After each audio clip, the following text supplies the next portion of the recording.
Hello everyone, welcome to our Let's Play series of Shadowrun Hong Kong. This is Colonel RPG as usual, and I'm very happy that you chose to join me today. Just let me chat a little bit with Duncan for starters, because yeah, you walk into a mess. What's going on right now? Half-eaten cans of food litter the floor, and personal equipment is strewn about in a haphazard fashion.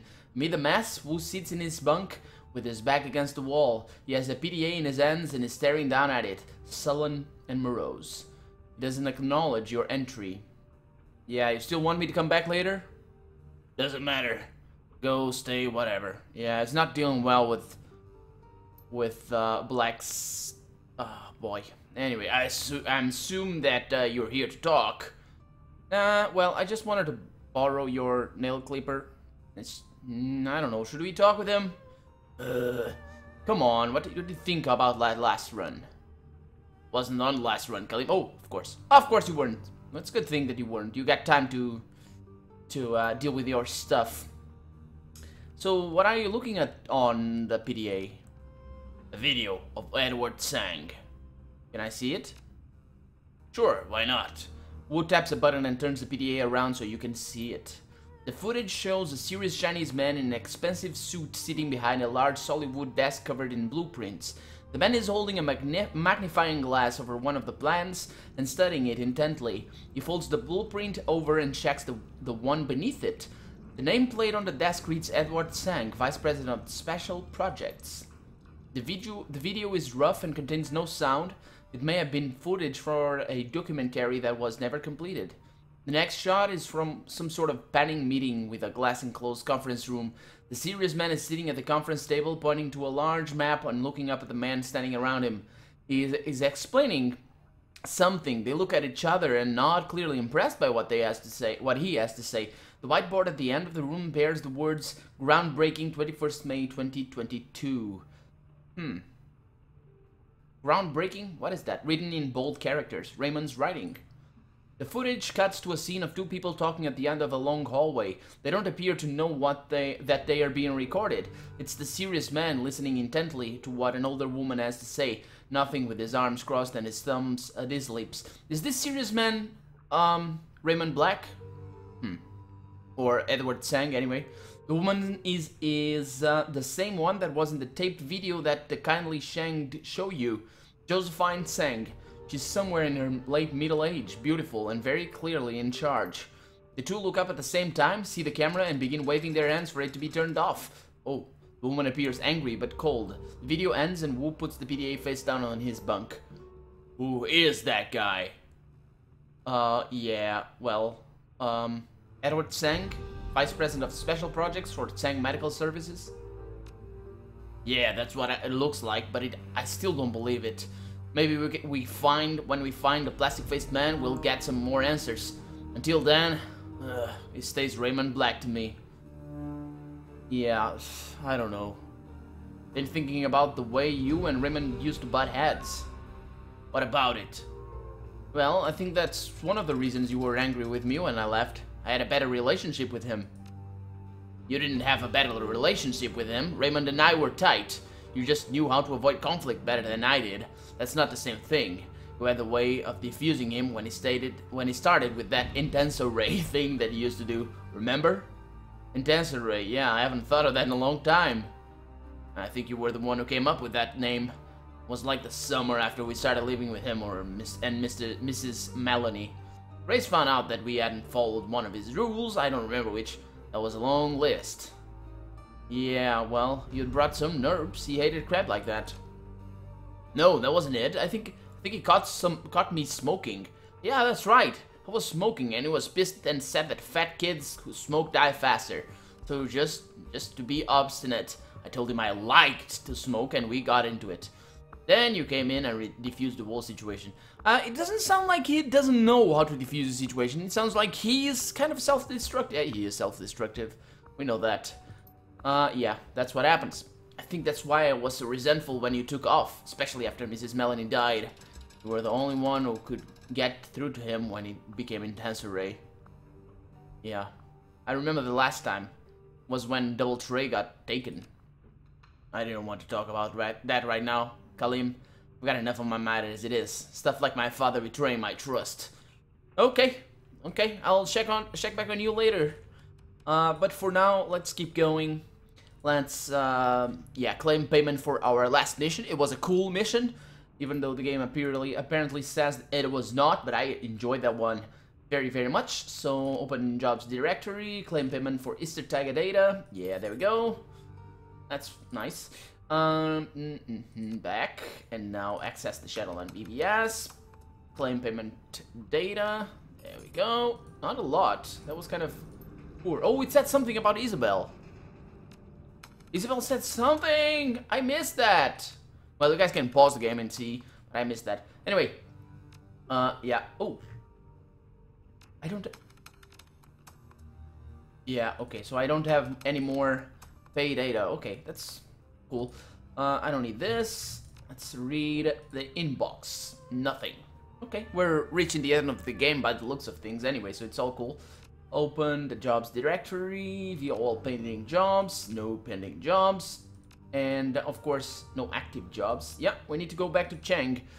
Yeah, exactly what are we supposed to do?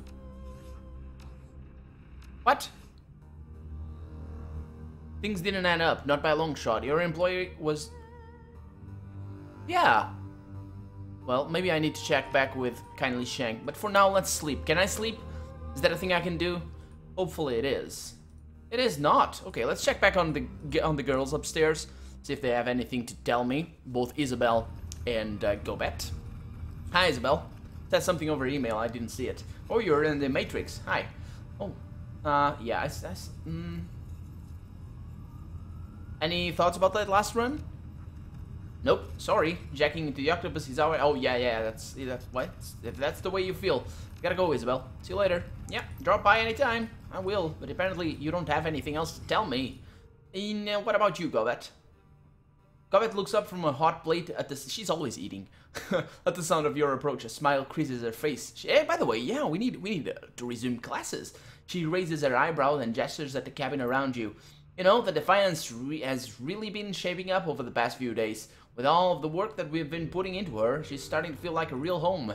Anyway, enough about the boat. Ready for your next lesson, or did you just want to chat? Well, I'm ready for my next lesson, of course. Yeah? Ah, good.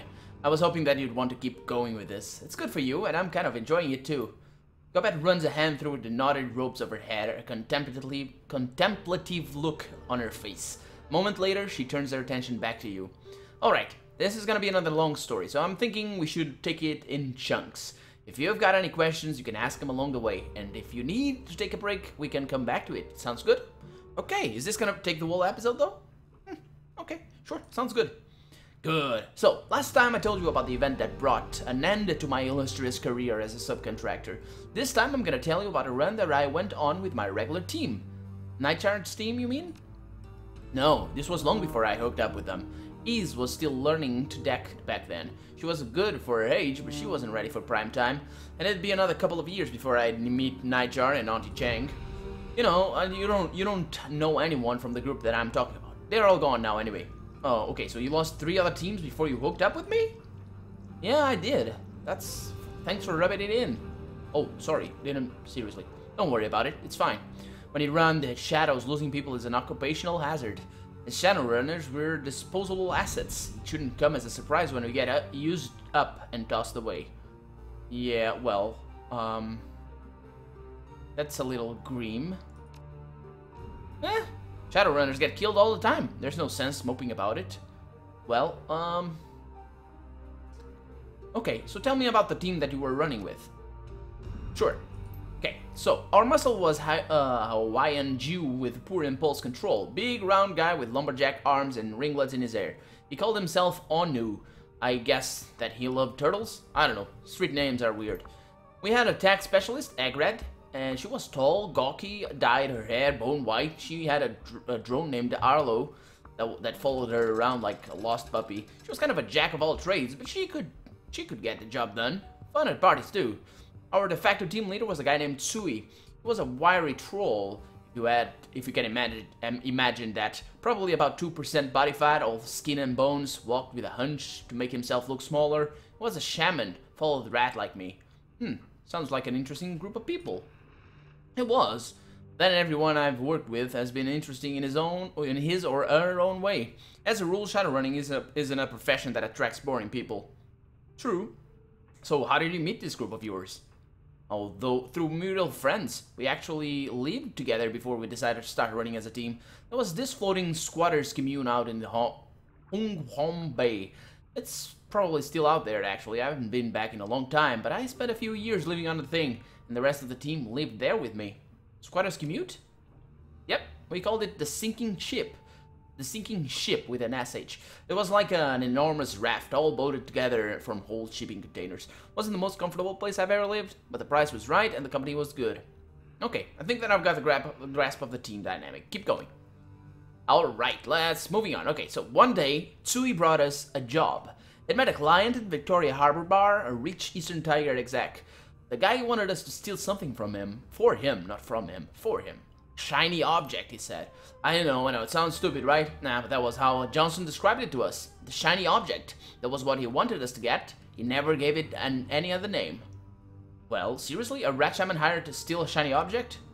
Yeah, you can see how the gig would be hard for us to resist. Anyway, the client told us what to look for. He described it as a chunk of red jade, about the size and shape of an ostrich egg, with a mirror-polished surface and gold wire inlays. He said that it'd have paper charms hanging off of it, few talismans, Taoist sorcery stuff. We weren't supposed to touch those. The client also told us about the shiny object's then owner, an old edge wizard turned entrepreneur named Kong Jiyan. Edge wizard? Oh, yeah. He had the whole wise old sage thing going on. He had the robes, the little hat, the kind smile, oh, and the piece of resistance, piece of resistance, a long wispy beard. Yeah, it was mean as a snake though. He had a rap to prove it. Intel said old man Ziwian was keeping the shiny object in one of his warehouses. He had a bunch of them. He built himself a nice little empire selling magical paraphernalia through puppet vendors in the Yao Ma Tei night market. Supposedly a good fifth of the stalls in that place were on Zuyan's payroll. Okay, so what kind of magical paraphernalia are we talking about? Pickled reagents in mason jars, hermetic scrolls and charms, relics looted from beauted temples, crates of old Balinese rangda masks, and fist-sized stones from a great dragon's kidney. Zaywan sold it all. How we got his hands on it, in the first place, I have no idea. Well, I get the picture. Good. I thought you might. Anyway, we cased the warehouse for a couple of nights before the run, and we were pretty sure that Ziwian, or however you pronounce that name, was keeping our payday in the vault area at the very back of the building. But the old man had enough triad protection that we'd have to be sneaky to get there. Tsuyos was the one who came up with the plan. We'd split up outside and enter the warehouse in 2 teams. Team A would create a diversion, Team B would hit the vault while security was looking the other way. We'd grab our payday, regroup, get the hell out of there. Well, let's see. Yeah, the problem is splitting the group is very problematic if one... yeah. My experience, splitting the group is almost always more trouble than it's worth. I'd agree with you if we were going in expecting a straight fight, but as a Shadowrunner, you should almost never want to get into one of those. When you're on a job, you're always gonna be outnumbered and outgunned. Going quiet is inherently safer than going loud, and if splitting the group is what it takes to do that... Anyway, Team A, Honu and Egret circled around to the loading dock just like we'd planned. Tsui and I waited for the service entrance. We didn't have to wait long. A couple of minutes in, we heard this ungodly crash, then another, and another. As it turns out, Egret had rigged into Zuyan's network and automated forklifts. She had 6 of them running amok in the loading dock, chasing down workers and crashing themselves into anything marked fragile. Oh, sounds like a good time. I know, right? I wish I could have been there to see it. Egret's distraction did what it was supposed to do. As Tsui and I watched, most of the Triad guys at the service entrance abandoned their posts and went hauling off towards the loading dock. A couple of guys with baseball hats stayed back, but we handled them easily enough. We slipped inside and made a beeline for the back of the warehouse where the shiny object was supposed to be. And did you find it there? Yeah, actually, it was there, just like we thought it'd be. The door was open and everything. The shiny object was sitting there in a teak cradle, I don't know, gleaming with reflected light, just like the client had said. It had a ring of Taoist talismans, Taoist talismans hanging off of it like a grass skirt, the paper all crinkled with age. We didn't waste any time. I reached in and grabbed the thing. It felt strange through my gloves. The jade sort of pulsed, as if it had a heartbeat. Well, I might have made Sui carry it. The run was his idea, right? Now, let's go with this one. That sounds ominous. Yeah, tell me about it. I wanted to drop the thing, but it was our payday, so I slipped it into my satchel instead. I couldn't get the flap closed quickly enough. The package being secure, Tsui and I turned to hightail it out of there, and then things went shit. What? Did you run into more security? Worse. Old man Zuyan himself was standing right there in front of us, larger than life, with sparks shooting out of his eyes. I'm guessing that when he heard the commotion in loading dock, he'd come running, well, waddling, to make sure his treasure was safe, and as it turns out, it wasn't, because I had already stolen it. He looked displeased. That's not a good look. But then again, he's a wizard. So he was an old man, and there were two of you. How much of a threat could he be? Yeah, let's not go with that, because he's a wizard. So what did you do? What do you think we did? We had our backs to a wall. We lit the old bastard up. It was pretty epic, truth be told. Spirits were summoned, spells were discharged. The vault door sealed behind Zuyan and like something out of a movie. At one point, the old man leapt into Tsui's back and tried to bite his ear off. I won't bore you with the play-by-play how the fight went down. In the end, we crushed him. Unfortunately, the fighting end caused some collateral damage. At some point during our showdown with Zuyan, the control panel for the vault door must have eaten an arc of lightning or the blast of a powerball. It was toast, all black and melted, and neither of us could fix it. Eesh, sounds bad. It was bad. I had our payday in my satchel, but we were stuck in that vault, and it was only a matter of time before the old man's remaining security guys found us in there. There was still one way out, a ventilation duct up high in the rafters, but it was too small for Tsui to fit through. It was a troll, after all. I had a shiny object, but if I left Tsui there and security got to him, well, you do the math. So here's our conundrum. I've got our payday in my satchel, the team is split. It's inevitable that more Triad 49ers are going to find us. We don't know when or how many. Ygritte and Honu are holding their own in the loading dock, but for now, anyway. I can stay with Tsui to help fight off the inevitable wave of Triad 49ers, but we'll be badly outmatched. Like, badly. The odds of survival won't look good for either of us. If Ygritte weren't pinned down in the loading dock, she could probably get the vault door open, but in order to get her, well, I'll have to leave Tsui alone in the vault. If Zuyan's reinforcements find Tsui before I get back with Ygritte, well, she uses her thumb to throw a line across the neck. Yeah, so that's the scenario, Seal. Not a lot to work with, I know. Now tell me, what should I do? Indeed, well, if it were me, if it were really me, I don't know, I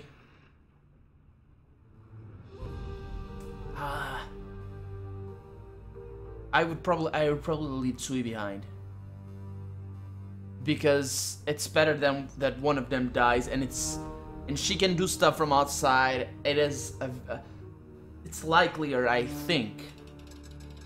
It's likelier that she would be able to do things outside and get Tsui back before security arrived, but I don't know. Yeah, probably take the gamble. Yeah, it's exactly that. It's exactly that. Take a gamble and go for Ygritte. It's the plan with the best chance of success. Could have done that, I guess. It might have worked. Of course, it could have gotten Tsui gunned down in the vault too, but in retrospect, that wouldn't have been a huge loss. Anyway, that wasn't what I did. I saw what I thought could be a way to save the day, so I went ahead and took it.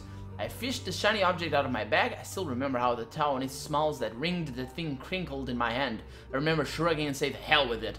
I put the thing in Tsui's bare hands and told him to go nuts. It was almost like Tsui had been waiting for me to pass him the thing. He seemed eager to take it. He hugged that chunk of rock to his chest like a newborn baby. Color swam in the stone, and something changed in his eyes. Then Old Man Zuyan's 49ers breached the door and Sui unleashed hell. She pauses, frowning, stops scratching Folly and uses the hand to rub her eyes. Finally, she turns back to you. Sour look pinches her features. What went down in that room? Well, I've only seen that kind of carnage a couple of times in my life, and I've been running the shadows for years. Those Triad men were torn to scraps by the end of it. Don't think I'll ever forget the sound they made. I spent most of the fight huddled in the corner for my own safety. What Sui let loose from the stone didn't seem terribly interested in discriminating between friend and foe. Yeah, what do you mean by that? Did he summon hostile spirits or something? Something like that. Truth be told, I don't know what they were. Like I said, I was hiding, but could have done it without the shiny object. You could not have done it without shiny object, not in a million years. Whatever they were, the rock brought them here. So what happened then? We waited for the things to calm down in the vault and for the things to go slithering away. I think that Sui had some limited control over them, which is why they didn't eat us. After they were gone, Sui gave me the shiny object back, I put it in my satchel, and we bailed. We collected the others on the way out. They were blissfully ignorant of what had happened on the other side of the warehouse, and I didn't see a reason to change that. We hightailed it back to the docks and caught the first boat back to the sinking ship. Mission accomplished. Gobbet looks away again, stares off into space. From what I'm told, people still avoid Zuyan's warehouse like the plague. It's supposed to be haunted. Even to this day, people who set foot in the building keep turning up dead. Pretty sure I'm one of the only living people who knows why. Anyway, that's it. Lesson's over. If you've got any questions, go ahead. Well, I thought for a brief moment, as she asked me that, I thought for a brief moment that she could try and use the shiny object. But then again, I would not do that because it would... Yeah, I would not do that. I would not have done that. But that was me. That's me. You know, what's in this business, you need to live with the consequences of your actions. And I probably would live. And Sui probably would not. Anyway, so was that a point to the story? I'm trying to find a moral here. Oh, that was when I started telling it. I thought I was gonna tell you to be comfortable with breaking the rules. I don't think I'm gonna say that now, though. I'm not feeling it anymore. Why not? At least your team made it out of this run alive. Yeah, they didn't stay that way for long. Well, let's leave that for next time, huh? I don't want to get into it just now. Okay, let's take a break and come back to this later, Gobbet. It's been fun, of course. Like I said, it's a long story. So, was there something else that you wanted to talk about? Nah, that's it for now, Gobbet. Talk to you later. Yeah, later. Yeah, okay, so that was a fun one. That was a fun one, I think. Let's go to Kindly Shang and see. I don't usually pay visits to the guys downstairs. Whatever. I would if I were playing by myself. I would spend hours in this game messing around and stuff, but no, not doing it on camera. Because I want to keep the pacing as fluid and straight as possible. So, no, it's not Kindly Shang that we need to do. No time for runners now. I have other business to attend to. Okay, so we have another mission. Forgot how the hell? Well, I saw the marker, I know. But before I go on that other mission, what I'm gonna do is gonna be something that I should have done a couple of episodes ago. Was it a couple? Was it 3 episodes ago? I don't remember. But it's gonna be to show you the clinic. Because it's actually kind of funny in there. Yeah, I'm gonna show you the clinic. Look at that. Is this like a Fiat 127? No, that's too weird. Sorry for the break. Yeah, that was... let's keep going. Let's keep going. Let's show you... a massive steel security door is set into a bunker-like concrete wall. There's no sign or identification of what this place is. A battered intercom is encased in a cage of welded steel and armored glass. Green letters are barely readable on the screen. Chrome Alley, medical service and medical repair. Let's press the buzzer. See what happens. There's a crackle of static, then the brusque voice answers. What do you want? The voice is Cantonese. Is what? Oh yeah, yes, the accent sounds American. Okay, so is this a medical clinic? No, it's a chicken factory. What do you want? I'm looking for a medical clinic.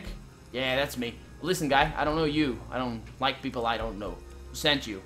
I'm friends. Well, kindly will vouch for me. Yeah? Just idle your engine there for a minute, and I'll check on that. There's a long silence. The door gives several heavy metallic clicks. There's a dull rumble with heavy bolts sliding back. A green light flashes on the terminal. The door appears to be unlocked. You can enter the clinic. Let's go in. Let's buy some medical equipment that we dearly, dearly need. So, this clinic looks like it just hosted a party. Spindly, mechanical, what? I don't know what that word is. Mechanical arms swing from an obstructive wall mounts, pulling down crap paper ribbons and, what? Scooping flood pattern. Blah, whatever, let's keep going. Let's just buy stuff. You guys go ahead. Hey, I'm Ambrose. Ooh, man, you look big. Are you on a wheelchair? I think you are. Yeah. Yeah, so, yeah, some of your services. I need, not cyberware, I need medical supplies. Actually, I could buy some cyberware. I don't know if I can use it. But anyway, let's keep going. So I'm gonna buy 3 of these. I now have enough money that I can go a little bit crazy. I'm gonna buy 3 of this and 1 of this. So that should be all of those needs done. I'm gonna buy all of this, and that is gonna be that. I'm gonna buy a bunch because those are really important. So I'm gonna, can I put that back there? Can I do that? No, not this one. This one. This one as well. Can you? Can, good. And not this one. Oh, come on. There we go. Yeah, we're gonna prepare before the next mission. So you're a doctor? Sure I am. I'm a rigger doctor. A rocker. Hey man, I can't laugh out hard today. Too much partying last night, it hurts. I'm not a board certified, but don't worry, it should be. I should be.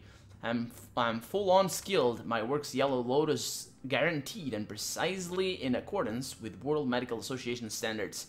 Everybody in AOI comes to me, because I'm the only option. Yeah.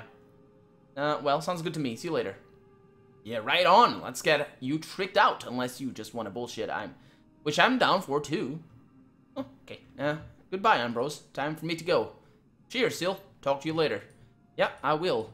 You can actually check out his things. There's quite a few of stuff, quite a lot of stuff in there that you might wanna check out, but not for right now. We're gonna go straight to our next mission. I don't know what exactly we're gonna be doing, but let's see. So, what's up? I kind of forgot. What the hell is going on? Didn't we kill the guy, or do we need to go, I don't know, board the train and see what happens? Oh, that's right. This is the main mission, isn't it? Oh. Go meet with Dreamland and see what she knows. Yeah, this is the main mission! I forgot! Let's go, let's go, let's go! Oh. Alone? That's Isabel. The tenement that Dreamland lives in smells of mold and desperation. The people living here are the kind who don't want to be found. Okay, this is the right place, Seal. Emily should be in the first apartment. Is she dangerous? She shouldn't be. Emily's a decker, yes, but she's really more into programming than she is violence. Her handle is Dreamland, after all. She quit running last year, something about some sort of activist activity that she used to be into, and a bunch of big money execs, were holding a grudge. Emily's from Berlin, but she moved to Hong Kong after the F state collapsed. The Shock-Well-Learned Riders, that's the group that she worked for, were supposed to protect her. But they've got their own problems to deal with now. I guess that she decided she'd be safer on her own. F-state? I'm not up on world politics. An experiment is sustained institutional anarchy. Great environment for a Shadowrunner, but it ended up just like communism did. Another pipe dream. The German government gave the corporation to go ahead and invade last year, and they forced the anarchists to retreat to the eastern part of the city. Now Berlin's run by the corps, just like Hong Kong. I bet they went up building a wall again. Wouldn't put it past them. So how should he handle this friend of yours? No clue, really. I've never met her in mid-space. Just be your charming self. I'm sure that everything will work out just fine. Not so. I wouldn't be so sure. Oh boy, this place doesn't look good. Where are we again? Anyway, she should know something about the... Wasn't it about the guy? I don't know. Anyway. I'm gonna cut the episode right here. I'm Colonel RPG, and this has been Shadowrun Hong Kong. I really hope you've enjoyed it, and if you did, go ahead and leave a comment, like the video, but above all, thank you so much for watching, and I'll see you next episode. Bye-bye!